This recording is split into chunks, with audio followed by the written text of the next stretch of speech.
really good. Welcome. Hello. Welcome to Frequency Talk with Amanda and Nikki.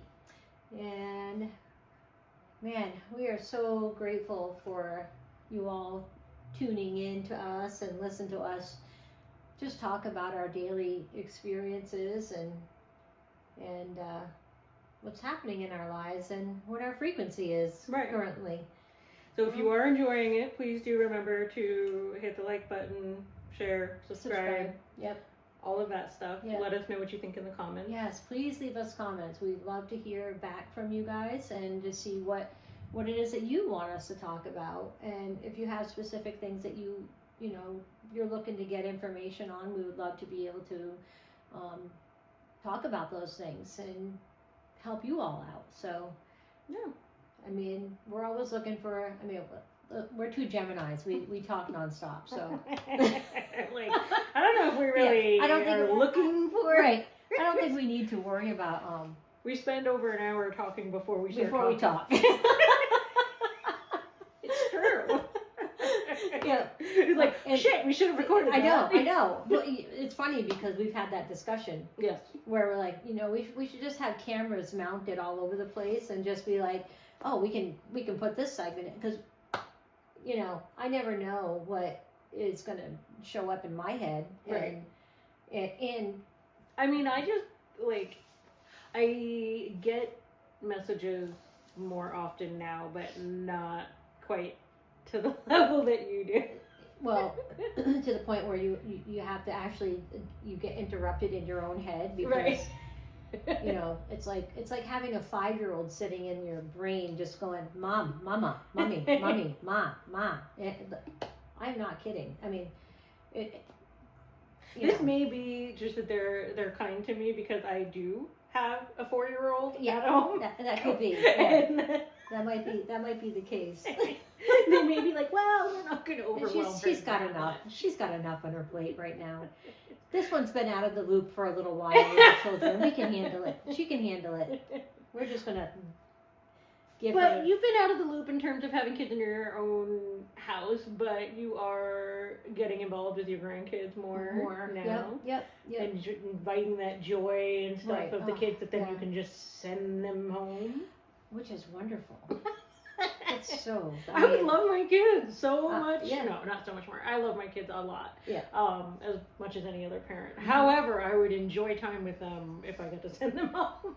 Well, there's a difference between, wanting to spend time with your children as opposed to having to spend time with your children. But there again, there's, flipping that script a little bit too. Like, wow, like really, you have in the grand scheme of things, 18 years of your life.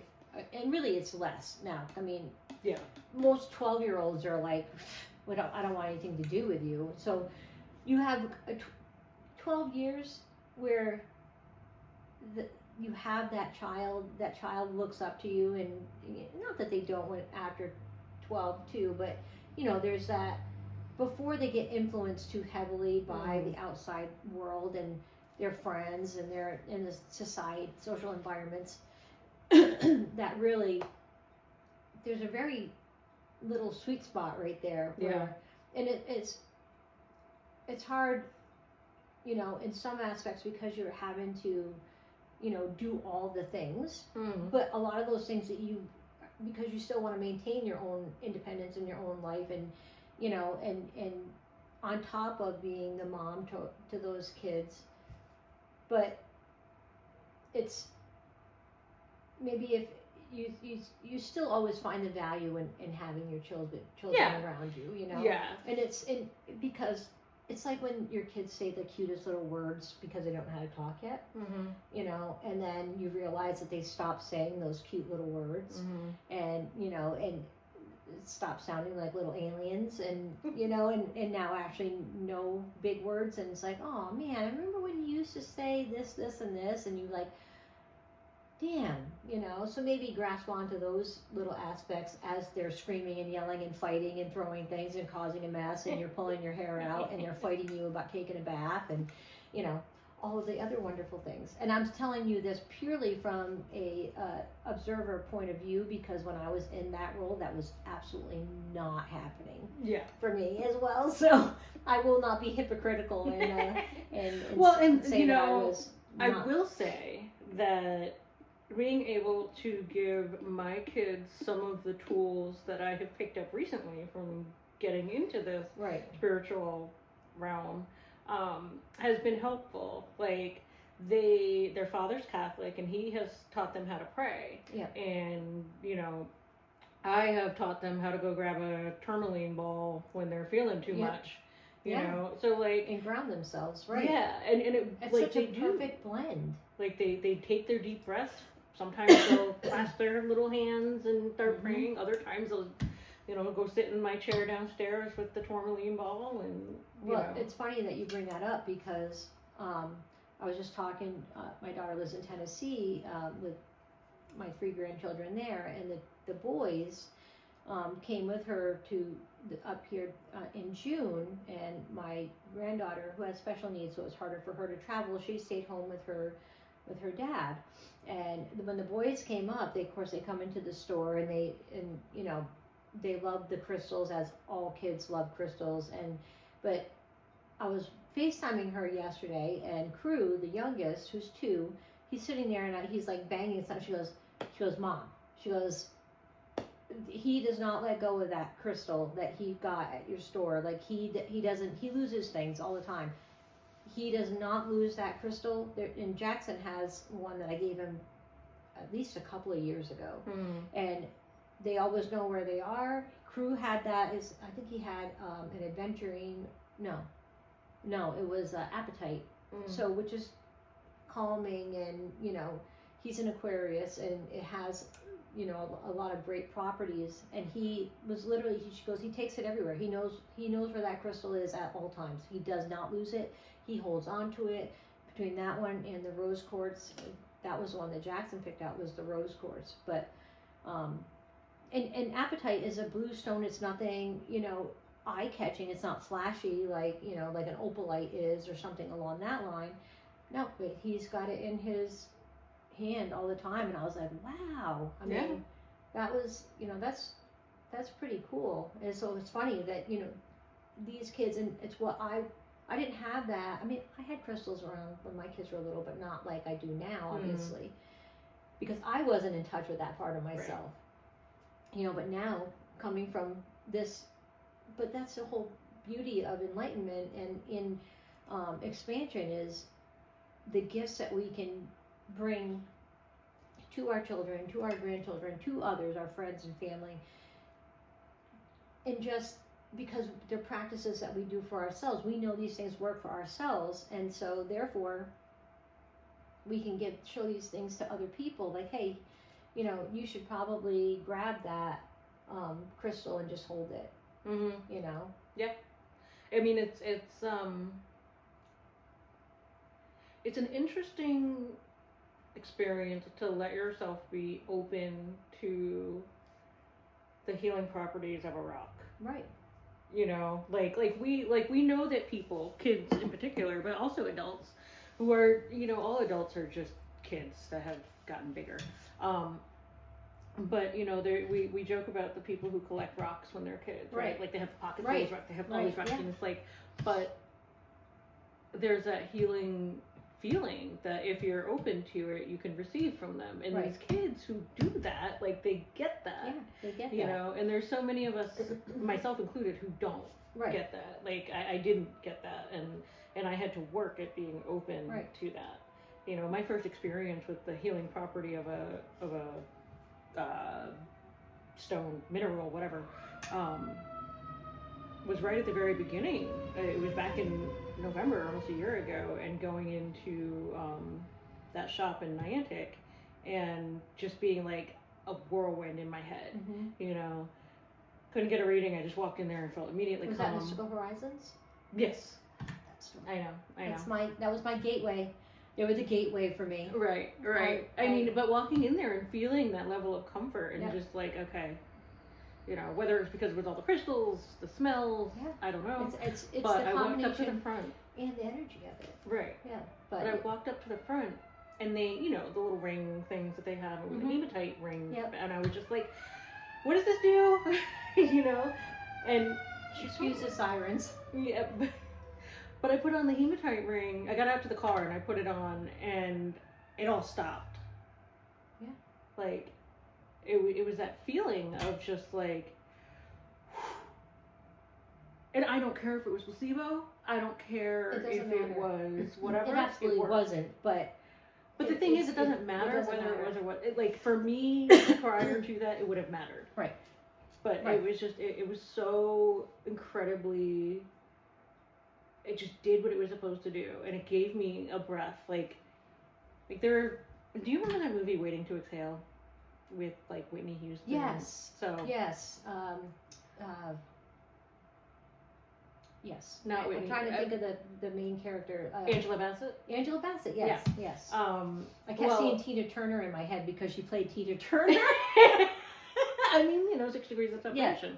But I've had two, what I think of as waiting to exhale moments in life, where, like, I finally took that deep breath, that, like, soul cleansing breath, and I remember very specifically these two times. One, I was driving on 78. It was about 3 weeks after I got sober. Yep. And all of a sudden, I could breathe. And it was the most, and I had been wanting that again, Yeah. And then I put that hematite ring on in the middle of this storm inside of me, and I could breathe. Yep.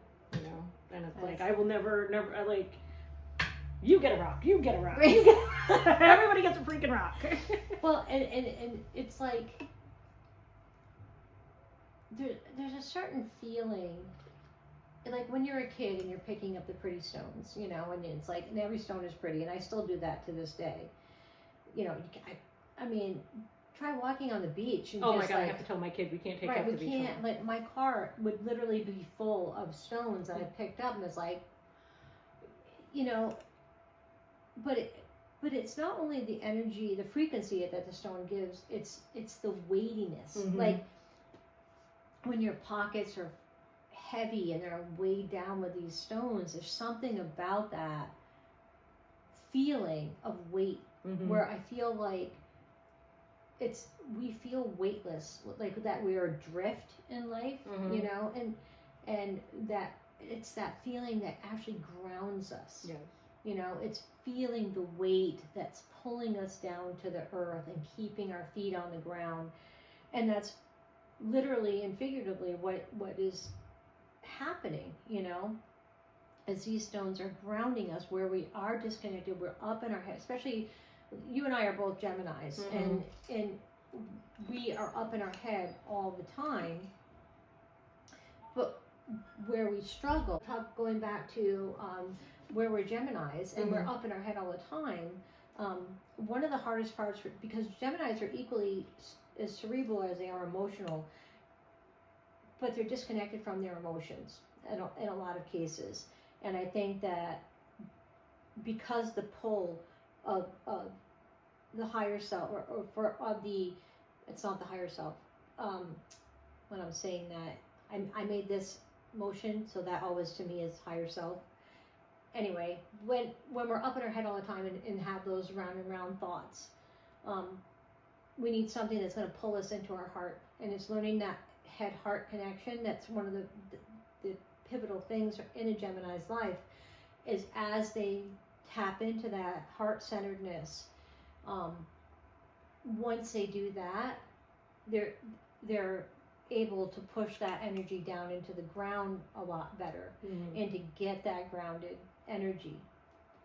And I think that is what is happening with you, for you, is that you're starting to make that connection between what's happening up here and what's happening in here, and then grounding it. And now you're able to show your children that, and so they don't have to go through the trials and tribulations that you had to go through. And that's the whole point of it. Like, our whole job here as parents and as advisors to other people is, as we embody those things in ourselves, we show the way, just by the embodiment. Right. You know, so that's...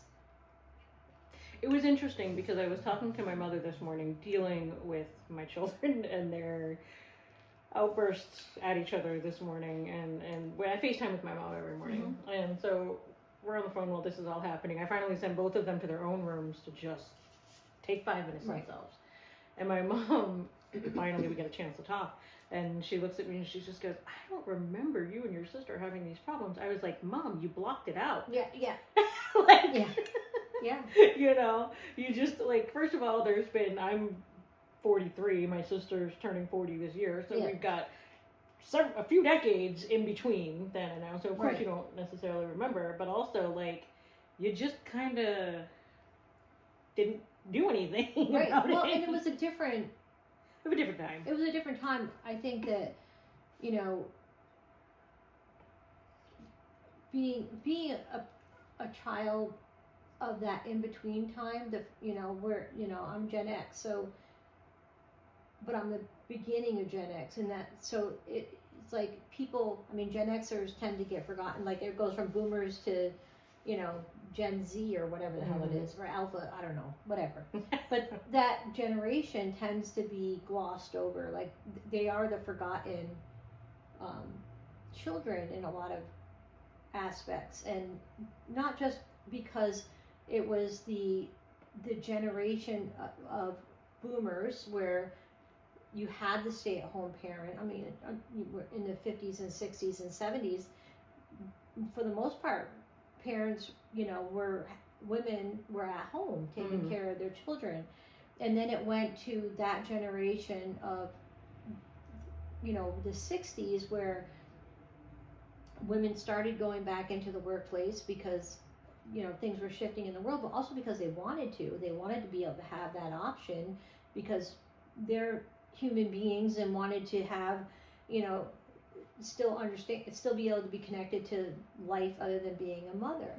And I think that there was a generation where that just got kind of like, there's the in between, as that process was happening, from going from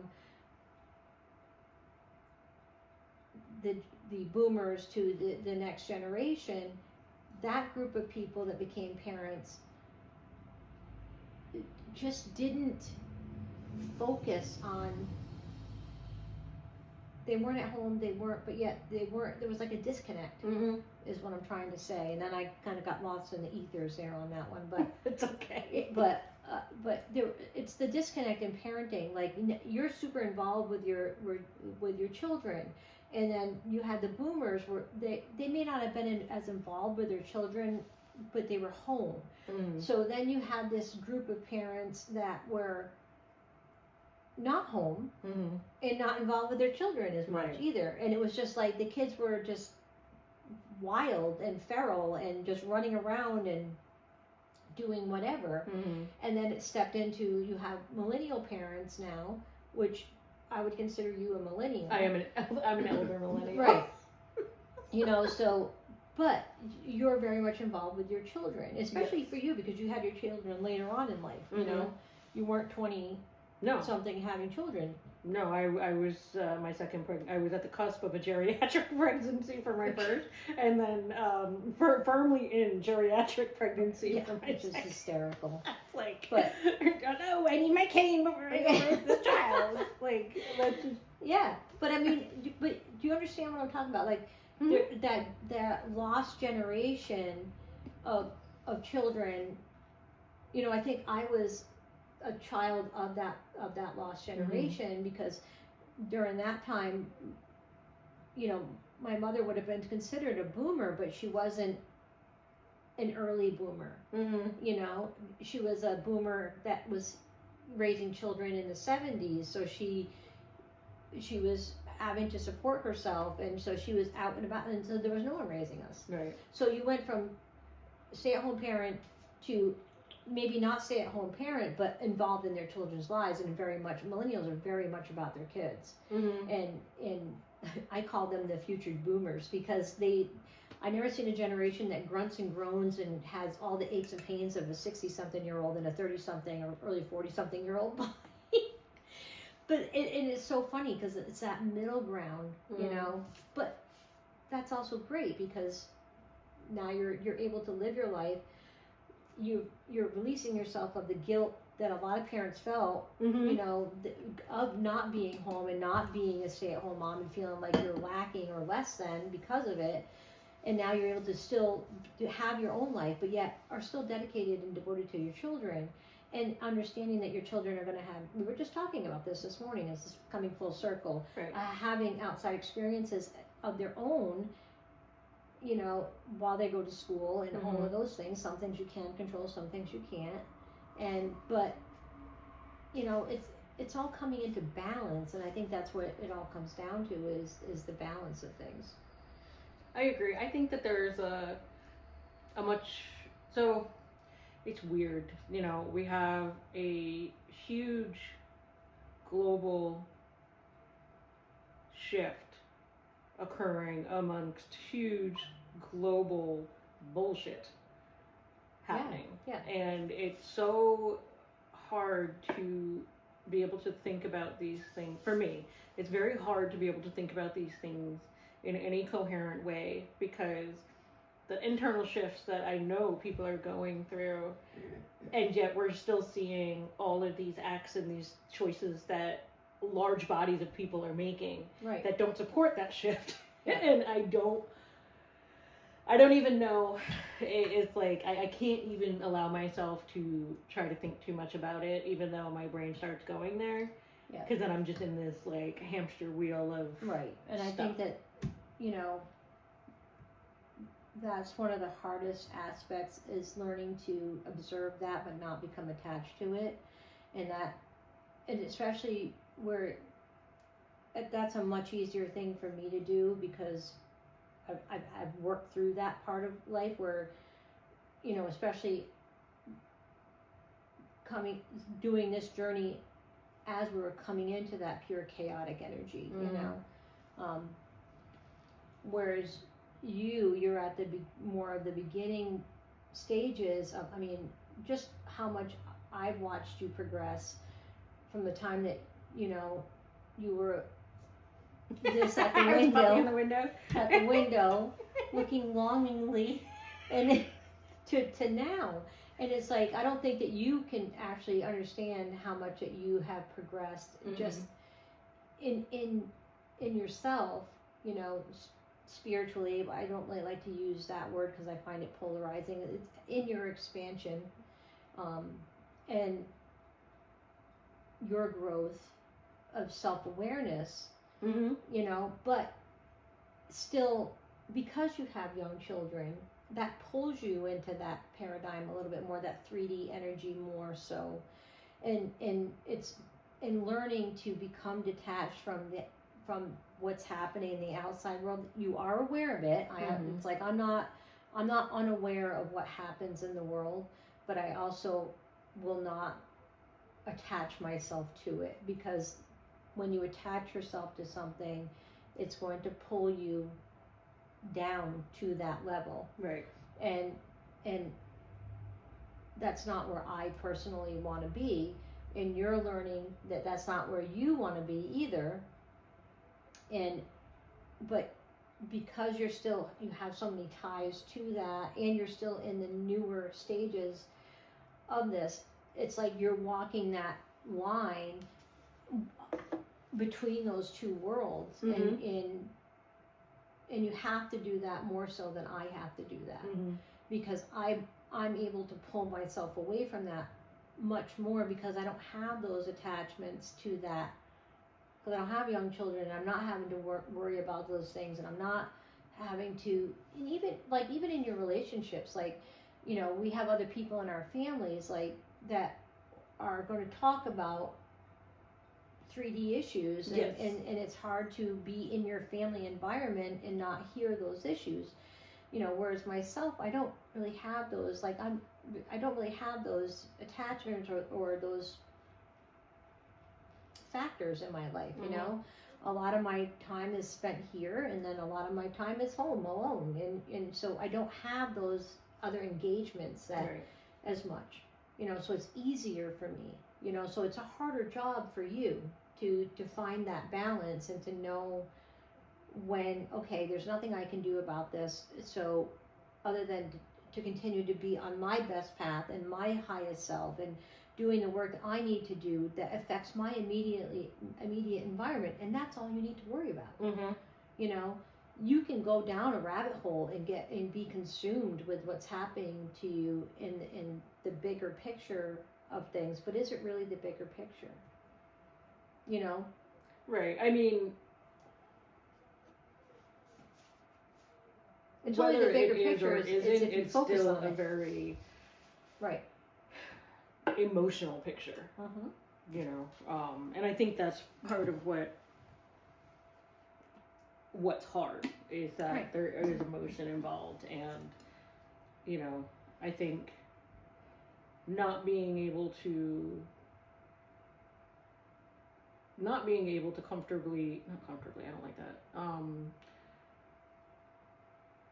safely immerse myself in assessing what's going on. Right. Because I know it's not safe for me, because I will spiral out. Mm-hmm. You know, I will. I've done it. It's happened before where it's like I have gotten so consumed with worrying about what's going on elsewhere. Right. That I'm waking up in the night. I'm, you know, all kinds of stuff. Like I really get, you know, so. Well, you get fixated on it. Yes. Well, and that's your personality type, you know, so you do tend, you know, but. And I spent 8 hours sewing a dress yesterday. Yeah, but you know what? That's okay. It's a beautiful dress. Look at it. It's fantastic. It is. You know, and. But I also made sure I didn't have anything else I had to do. Right, but I think, there's a difference there, because yes, you spent 8 hours making a dress, but that's creation. That's like an artist would you criticize an artist for spending 8 hours on a painting? No. You know, but you were judging yourself there because, I spent 8 hours making a dress. You created something.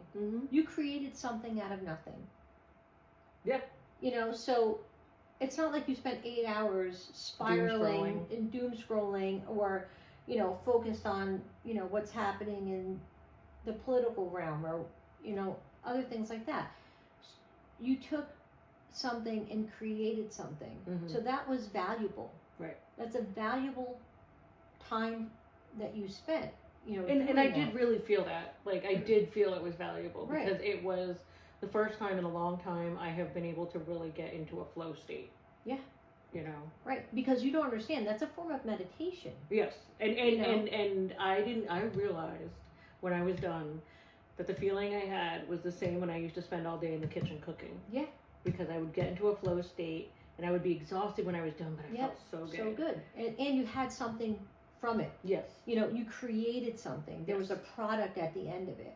Right. You know, and I think that's literally what we're supposed to do. You know, what a blessing that, you know, we are creatures that can create, you know, and I don't think enough people appreciate that about themselves. Like, because that's been stripped from us, you know, it's not, you know, it's more of what you can accomplish, achieve, you know, so that you can buy more things. You know what I mean? It's become that, or that's what the dogma has been, and that's what we've been trained to do. And I think that now, that, which was very Piscean age, you know, but now that we're coming into this Aquarian age, it's more about creating and feeding the soul. You know, it's not about feeding your bank account. Right. You know, it's about feeding your soul. What do I want as a human being, and what do I want to show my children? That is what the real value is. Right. You know, and that's a big deal. It is. You know, that's a huge big deal. And that's such a gift that we're getting into that age where, and I think people are seeking that so much. I was talking to my sister this morning and talking about community and how we're, you know, and we've had this discussion before, and how we strive and are seeking that community, because let's face it, a lot of times we don't feel that in our family dynamic, so we're trying to build that communal experience elsewhere. Right. You know, and I think that is happening. I think that is happening. I see that people are longing for that, you know, and it's there's been, you know, aspects of that throughout, you know, probably the last, I mean, Christ, you saw communes and things in the 60s, but I think that was because still people are longing for that time when, through survival, like we were talking about earlier, through survival, that they needed to stay in a community aspect and to protect each other, but not only to protect each other, but because they used to do things communally, like they would sit, and we were talking about cloth. So we have this on, we started this new tea time gathering thing that we do here at the store well, this time we had on the third Thursday and the third Sunday of the month, and we're just, people can come to the store. I mean, you can do that anytime, obviously, but where we sit and we have tea or coffee and cookies or whatever, but everybody just sits around and they just talk about whatever it is that they want to talk about, and that's happening, you know, in their lives. And a lot of it is geared towards, I guess, more expansive things. Like if you want to talk about aliens, we'll talk about aliens. You want to talk about past lives, we'll talk about past lives. You know, it doesn't really matter. It's whatever you want to talk about, and your experiences, and with astrology, and how this relates to this, and because I'm just really quite amazed at, you know, the response that we've had already, you know, because it's just word of mouth, really. But that's what so there's a lot.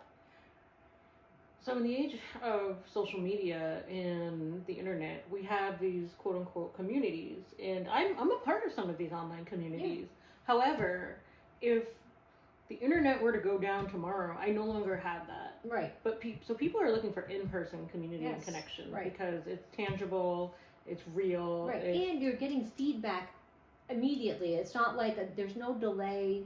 There's no delayed response. It's like you're with people, and you ask a question or you say something, and somebody's going to have an immediate response to you, you know, and you can read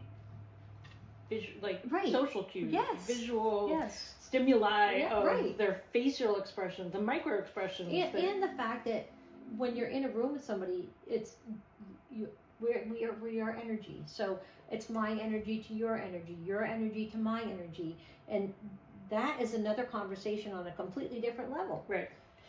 You know, I mean, we are having an energetic conversation as we have a conversation verbally. Right. You know what I mean? So, and when you get many people in a room, there's different energetic conversations happening, and sometimes you're just like, oh. Right. Well, and it was fun too, because we had a conversation this way, and we had a conversation over here, and then we had a conversation over here, and it was just like, but then we would have conversation all the way around, and it was just like, you know. And then on Sunday, we had a completely different group of people, and it was a completely different conversation. Yeah. But the basis of it was all the same. Right. A place where I can go and I can talk, and I can listen, and just be surrounded with interesting perspective. Right. You know, and to see somebody else's point of view. And I think that and listen to that, and there's no argument. It's just like, because it's not about that. You know, it's just, it's so refreshing, you know, and it was really lovely, you know. There was give and take, which is good. Whereas a lot of times, especially because this is your store and you're here helping customers, like, it's a lot of giving. Yeah, it is a lot of giving. You know, a lot of energetic giving and time giving and listening. Without the ability to offload some of that. Yeah. You know, so when you have that here, and then we've experienced in this very room, that energetic shift of things are vibing. Yeah. You know, and it's like, that first time during that tarot class, it was just like such a, like, you could feel it. You could. It was I remember just after that class, we were just like, oh my God, did you feel that? You know? And, you know, that was such an amazing experience, and I look forward to doing that again, but for that experience, but we create that every time that we have in this room a communal aspect. Like, it was the same energy, you know, as it was with the tarot class, you know. And every time that we have something here, when we have that, make that connection with others, like this space, yes, was designed to hold that energy, you know. And it's so funny as you walk through the different spaces of this store, because it's kind of set up that way, you know. The front of the store is, you know, welcoming and all of that, but then you walk into the crystal cave and you're like, whoa, and there's so much energy in there, and it's just like, wow. You know, I get people in there that they're just like, this is amazing, and you know, and then they'll walk into this room and you're like, oh.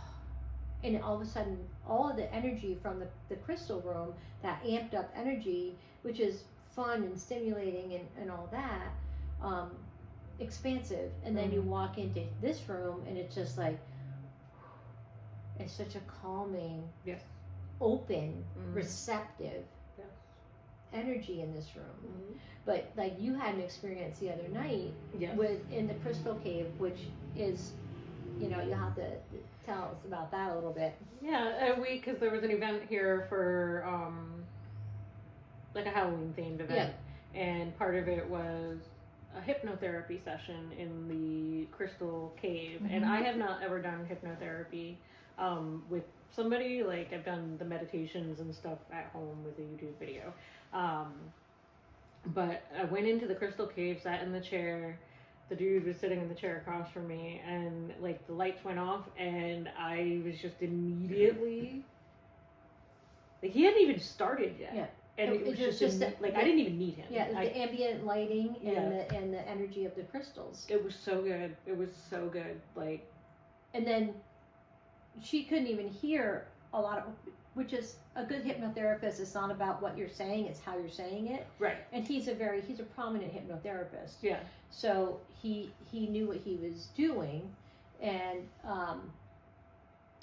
but it was so funny because I walked by her when she was doing her, and she was just like in the chair, and then at one point she was like, I mean, she was so receptive. But that's another thing too, is that you were very open and receptive to the energy, and there was, you know, some people get overstimulated in that room, but once you get acclimated to it, it's like,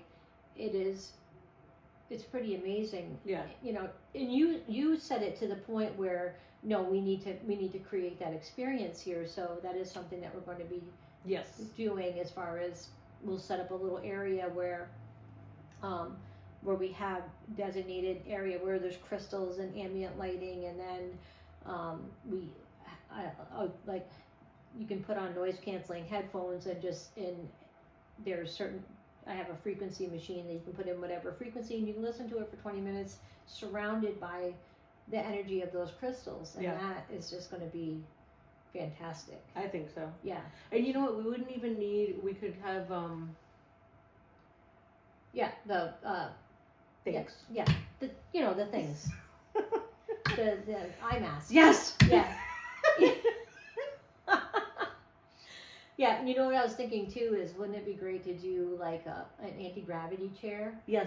So just have that, and eye mask and noise canceling headphones, listening to the frequency, surrounded by crystals and ambient lighting, and oh my god, that's going to be a thing. I think so. I think it was, I mean, I felt like it was incredibly powerful for me, and yeah, I'm open to it. My question is, what was your hypnotherapy session, if you don't mind, if you even know, what was it, what were you trying to be hypnotized for? I have no idea. I don't even know. Like I said, he started talking, and he didn't really, whatever he said during the thing, I don't even know.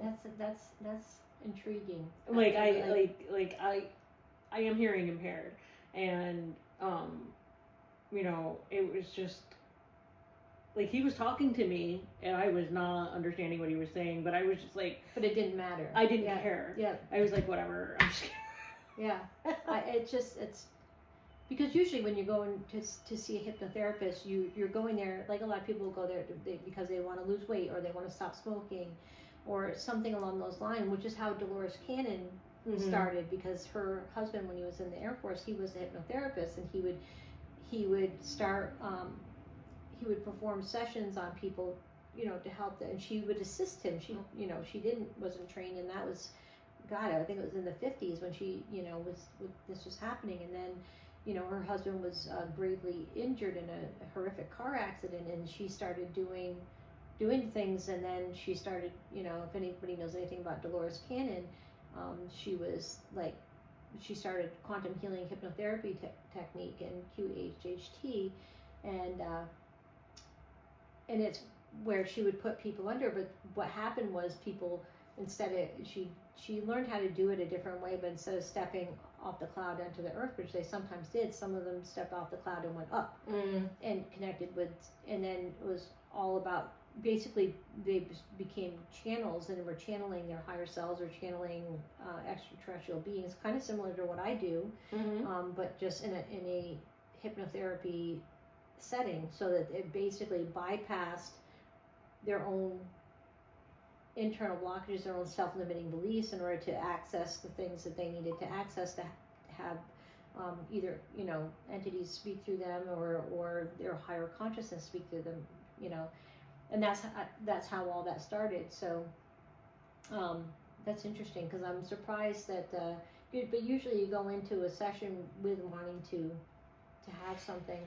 Yeah, he could have asked me, and I might have just looked at him dumbly and just been like, whatever it was very nice. And I really honestly just gave up. Yep. Gave up the. Well, and he said to me afterward, he goes, "Wow, she was, because you were so open and receptive, and maybe that was because you have a hearing, disability, and weren't able to hear him, so you just kind of accepted the tones of what he was saying to you, and didn't put any value on the verbiage part of it." Right. Well, and this is what I've learned from being hearing impaired is, I can really work myself up into a tizzy trying to understand people in situations where I can't understand them. And I learned that in COVID, when everybody wore a mask and I couldn't read their lips. And I had to go to doctor's appointments because I was pregnant. Right. And I could never understand what they were saying. Yeah. And no matter how many times I told them, I'm hearing impaired, you got to speak up, it didn't matter, because I couldn't. You couldn't see their lips moving. Yeah. But like in some situations where it's just not important for me to know. Right. I can just all right. Yeah, I've watched you do that. I've watched you literally go into that mode where you've learned to accept that you're tuning out the world, and you do that purposely. And it's so funny, because you'll just be in your own zone, and it's like, no, I'm purposely tuning out the world, and it's just like I'm a part of it, but I'm not of it. Yeah. And that's, to go back full circle, that's what you need to do with the energies that want to pull you in a negative direction. You need to literally just turn your hearing aids off in your head, and just detach yourself from the energy of it. And no, I'm going to focus on my knitting, or focus on my children, and focus on being in the now, and not let those things. So, that's a great trick that you already know how to do. So whenever you're feeling like you're being pulled in that direction, just turn off your hearing aids in your brain, and and go into that. You're very able to go into that space all on your own, whereas most people struggle. You've learned to do that automatically. You've learned to be, because you are hearing impaired, you've already learned how to separate yourself and just feel the energy of the thing. So it's funny that you're saying that. I am cutting you off. I don't mean to, but no, it's okay. Is for the past couple of years, I have constantly had music or podcasts or something playing through my hearing aids, because they're Bluetooth enabled. Yeah. So I will always be watching stuff and trying meditations and things. And then like a couple of weeks ago, I think I told you, like somebody said, you can't hear us if you always have something playing in your hearing aids. Right. Okay, all right. And then it was like, even going for my walks in the morning, I've stopped putting things on. And I realized, like, I can actually meditate better without the music I thought I needed. You know what's funny? Is I used to constantly have music playing. Like, if I was in my car, music. Or then I went from having to play music all the time to having to have, like, a YouTube video playing. And I'd be, like, listening to whatever on YouTube. And I've now come to where I have nothing but silence, and I love it. I absolutely love it. I have complete silence. So that's funny that you said that, because I experienced the same thing. A few years ago, and I know where some of this comes from. A few years ago, probably more than a few, but a friend of mine, her kids are all like almost out of high school now, but she was always in search of silence because she had 3 kids. They were always loud, all that stuff. And I had said to her, I was like, yeah, noise doesn't bother me because there's someday I may not hear anything, because that's, I could potentially, like, other people start to lose their hearing once they get older. Like, I'm already behind the 8 ball as far as that goes. Yeah. And so, like, I've always wanted noise because I can hear it now. Right. But, like, my brain needs some freaking quiet. Right. Yeah. Yeah. In order to be more open to and receptive to. And I think part of it too for me, like when I'm home, I'm by myself, so there's nobody I'm talking to, which is, I talk a lot here. I have a lot of people that I talk to here, so, I get plenty of that. But then when I'm home, I'm not talking to anybody. But I'm also, there's not a lot of quiet in my house at night because I live over a bar and I can constantly hear. So when I have that silence, I appreciate it so much, because I don't have it until, like last night, it's like the bar closes at 1, so the music usually turns off, but they were playing music downstairs until like almost 2. So what wakes me up, because I can hear it, but they don't typically do that. But yeah, so it's like when I get that silence now, I'm so grateful for it, and just feels great.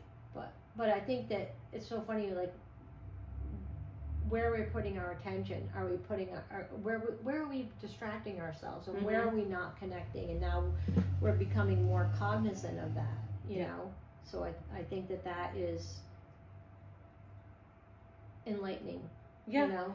It was very much so I was riding the car, and I was like going to go put something on, and it was like I didn't want to not put something on, but then I was like, no, I'm not going to put anything on. I'm just going to have the windows open, feel the wind. Yeah, it's learning to be present. Like that is such a huge thing. Like I think that is one of the biggest things in this expansion process, and this enlightenment, is learning to be present and just not looking for the constant distraction. Right. In then becoming aware of how much you have distracted yourself. I know. You know, and how used to we are, and how much we separate ourselves even when we're with other people. We do that with our phones all the time. Can you imagine, like, if it went back to, I mean, it really hasn't been that long that we have had this access. Been like 20 years. Yeah. That's it. And it's like, can you imagine going back to that? You know, not that I don't think we need to go back to that time, but like maybe when you go home, or maybe when you walk into a restaurant, your phone automatically gets blocked. Right. You know what I mean? So you actually have to enjoy the people that you're with. Right. You know, you have to communicate, you know, in some form or another, whether it's through just listening and being available to hear what somebody else has to say, because we've forgotten how to listen. Right. I will say, like, I am not a line talker. Like, the grocery store or a waiting room. No, like, I do not enjoy. I'm not a small talk person either. My husband loves it. No, I'm not. And I'm just like, but if people aren't on their phones in the line or the waiting room, then they're going to talk to me. Like, no, don't talk to me. Like, that's when, back in the day, you had the magazine. You had the magazine that was at least 10 years old in the doctor's office, and you could look at something from 1973. And you know, so you could pretend that you didn't exist in that environment, so you didn't have to talk to somebody.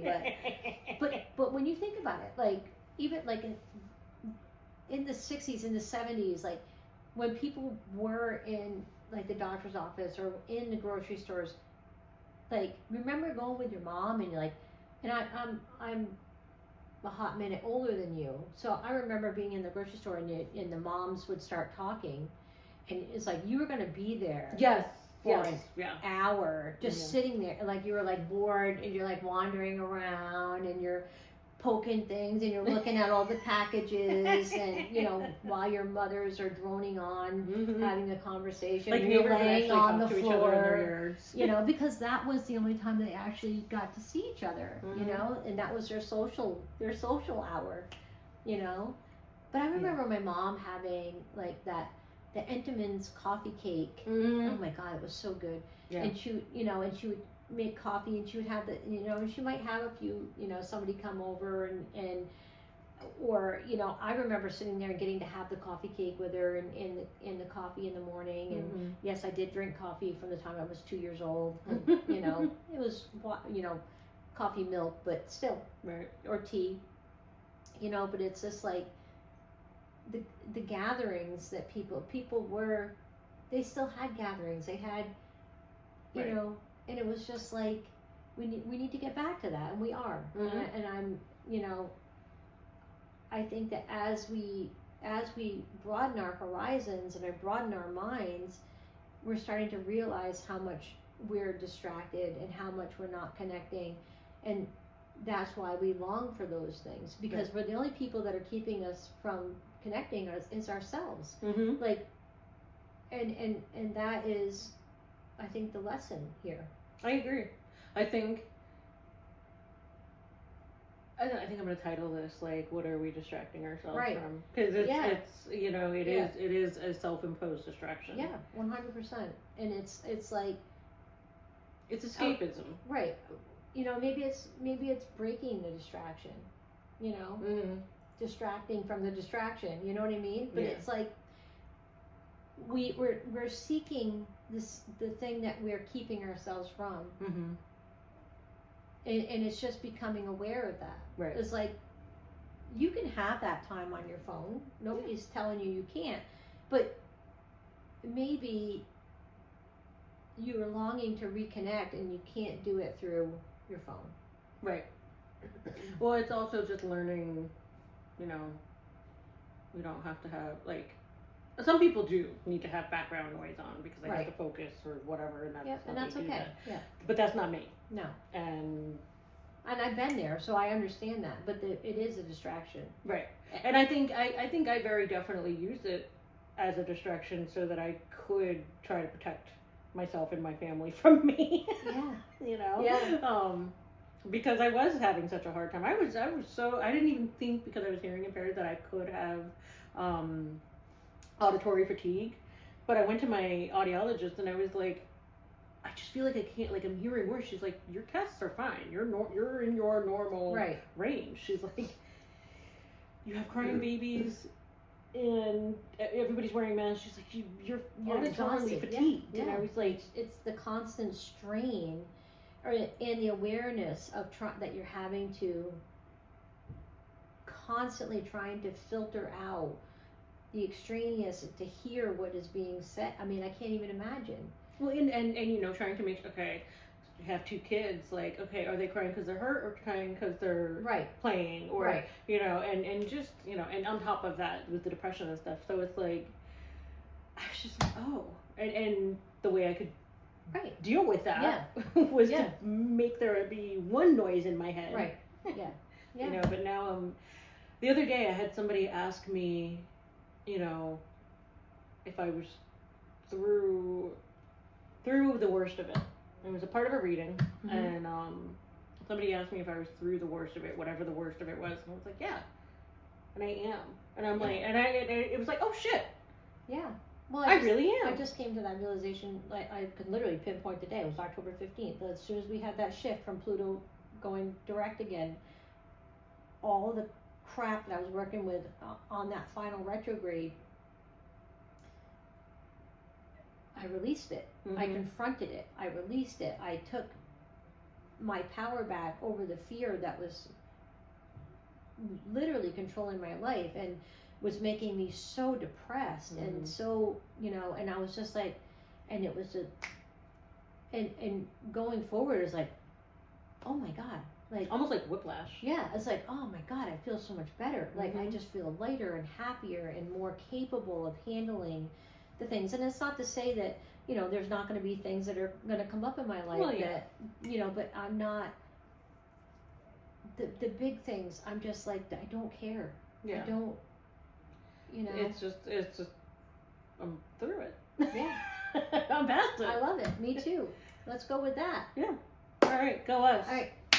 All right. Well, folks, thank you for listening in. Yeah. Tell us about what you think.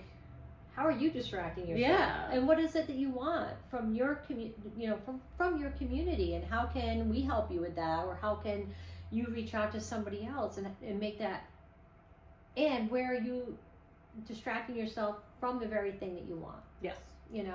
I would love to hear back from you about that. Yeah, absolutely. Don't forget to comment, like, share, subscribe, stuff. All the things. Ring to push the bell, to get notifications. And last week we didn't do a podcast last week, and that was because that was that week of, right before the 15th, where I was an emotional basket case, and that was just not going to happen that week. I was just feeling all the things, and that's okay. But it was. I love it too that it was noted by people that that we didn't have a podcast up last week, so that makes my heart happy. Yeah. And but thanks all. We love you. We hope you're having a great day, and we'll see you next time. See you next time. Bye. Bye.